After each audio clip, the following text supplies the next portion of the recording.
Vous m'avez tellement manqué. Je chiale, putain! Alors, aujourd'hui, les Space Wolves. Vous êtes convoqué par le ministère de l'Opportunisme.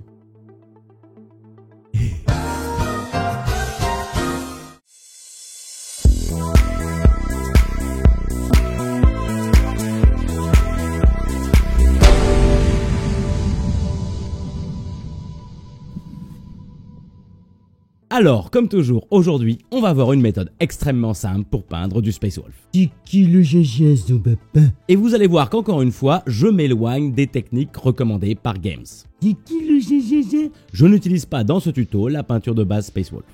Donne la griffe énergétique. Et pourquoi, me direz-vous? Bah déjà parce que je trouve ça plus simple et plus rapide, et surtout parce que ça donne une meilleure appréhension de la couleur. Attention, on mord pas. C'est qui le bon utilisien? Ah, on a été bien con. Allez, c'est parti, on passe au tuto. Mais d'abord, je vais ouvrir un Discord. Je vous en parle en fin de vidéo. Alors, j'ai décidé de partir sur une base de sous-couche grès-cire. Et je vais utiliser cette base avec un lavis. Faisons une petite parenthèse sur la sous-couche gris grès-cire. C'est une sous-couche qui est à la fois un peu comme la sous-couche blanche, mais pas vraiment. Elle est pratique parce qu'elle est assez neutre. Mais elle n'a pas le même rendu qu'une sous-couche blanche. Attention, vos peintures seront quand même un peu plus ternes. Mais si vous l'utilisez pour travailler sur une base claire, ça marche quand même vachement bien. Donc mon lavis sera un mélange de Drakenhof et de médium. Je les verse sur la palette de manière à avoir environ un 50-50. Je prends ensuite un gros pinceau bien souple que je charge bien. Et là, je badigeonne toute la figurine.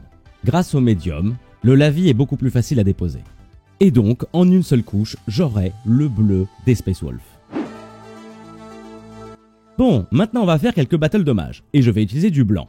C'est vrai que dans mes tutos passés, j'ai parlé rapidement du battle dommage sur une base claire, et j'ai dit qu'il devait être sombre. Mais pas toujours. Il y a des fois, si vous faites un battle dommage sombre sur une base claire, vous allez rendre moins lisible votre figurine. Et là, le Space Marine, on veut qu'il ait une bonne lisibilité. Sa posture est dynamique, donc on va faire un weathering clair.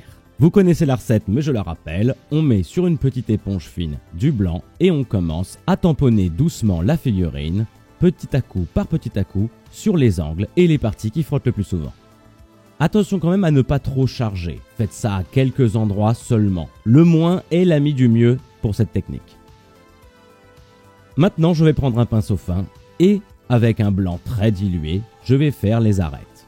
L'objectif est de parfaire le weathering. Je vais donc tracer des lignes irrégulières sur tous les reliefs et toutes les arêtes de l'armure. Je vais y ajouter des rayures et des zones de dégâts supplémentaires. Encore une fois, l'armure chez le Space Marine, c'est le plus important. Je vous montre systématiquement un weathering, mais vous pouvez vous contenter de simplement faire toutes les arêtes proprement. Maintenant, on va faire le métal, et on va faire simple, on va prendre du contraste Black Templar. On va le diluer, on va mettre environ 25% d'eau dedans. Et maintenant, on va le placer directement sur notre première couche de lavis afin d'avoir un métal non brillant.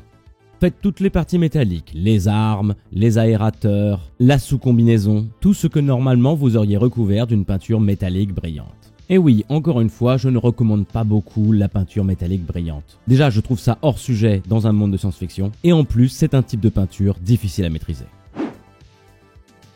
Maintenant, on va prendre du grès-cire, et on va en recouvrir les épaulettes, en l'occurrence celle de gauche. Cela me fera une base suffisamment claire pour le lavis suivant. Je vais utiliser du Cassandra Yellow et du Séraphin Sépia. Et je vais commencer par le Cassandra Yellow. Je vais en mettre 2 couches afin de rendre bien jaune l'épaulette. Et je ferai le Séraphin Sépia après. En attendant que ça sèche, je vais utiliser du Evil Sunz pour l'épaulette de droite. Je vais aussi en profiter pour faire la genouillère droite par la même occasion. Voilà, c'est sec. Maintenant, je prends mon Séraphin Sépia et je vais faire les contours de mon épaulette jaune. Ensuite, je fais une seconde couche d'Evil Sunz, car encore une fois, le grès-cire ternit un peu la peinture.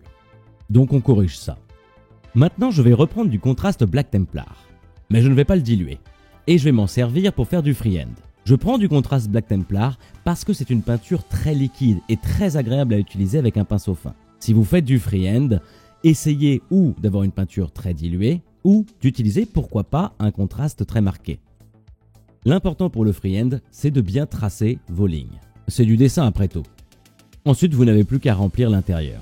Et n'ayez pas peur d'être irrégulier, c'est pas grave, on va corriger ça par la suite. Dans tous les cas, pour les Space Wolves, difficile de faire sans freehand. Mais en reprenant votre rouge de base, vous pourrez corriger les erreurs. Ensuite, vous pouvez même faire quelques battles dommages pour mieux marier ce freehand à votre armure. En plus, ça masquera encore les irrégularités de votre freehand.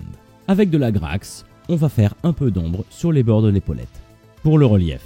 Maintenant, on prend du Scrag Brown et on va faire toutes les parties cuir. Les sacoches, les fourreaux, les lanières et tout autre élément que vous avez envie de mettre dans une couleur cuir clair. Ou plus sombre si vous préférez. Dans tous les cas, je vais mettre un agrax sur tout le cuir. Que vous l'ayez pris de couleur sombre ou claire, le rendu sera le même.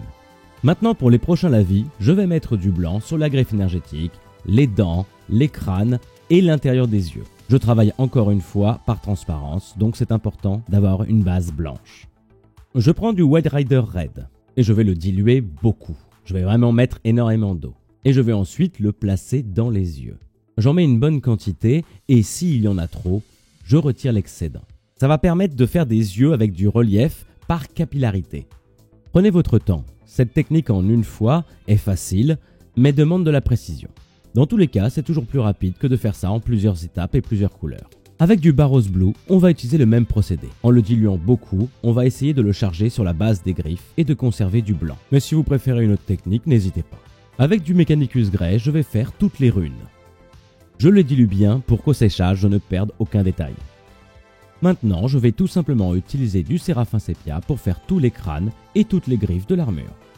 Maintenant, je reprends du blanc et je vais le diluer énormément. Je vais mettre vraiment beaucoup d'eau. Je le dépose sur les runes pour que par capillarité, les symboles apparaissent.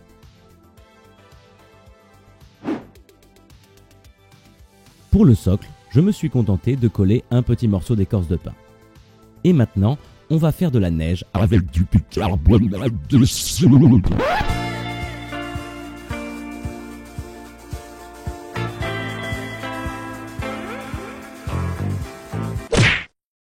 Versez-en un petit peu dans un flacon avec de la colle blanche. Ensuite, on va utiliser de la peinture blanche acrylique. On mélange bien le tout avec un outil et on va le déposer sur notre socle. On essaye de bien répartir la neige, mais on laisse un peu de rocher dépasser. On pense bien à nettoyer les bords de socle et on va pouvoir voir le résultat final.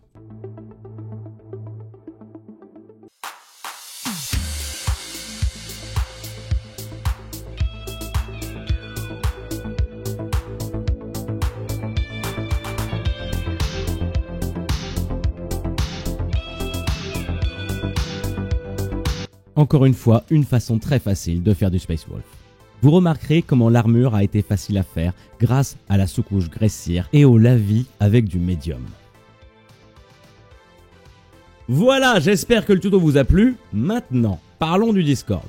J'ouvre un petit Discord, pas très bien organisé, c'est pour ceux qui veulent vraiment me rejoindre et avoir des conseils de peinture de ma part. Aussi pour partager le hobby et pour se réunir ensemble. On pourra peut-être même se retrouver un jour dans un magasin ou ailleurs pour faire une partie ensemble.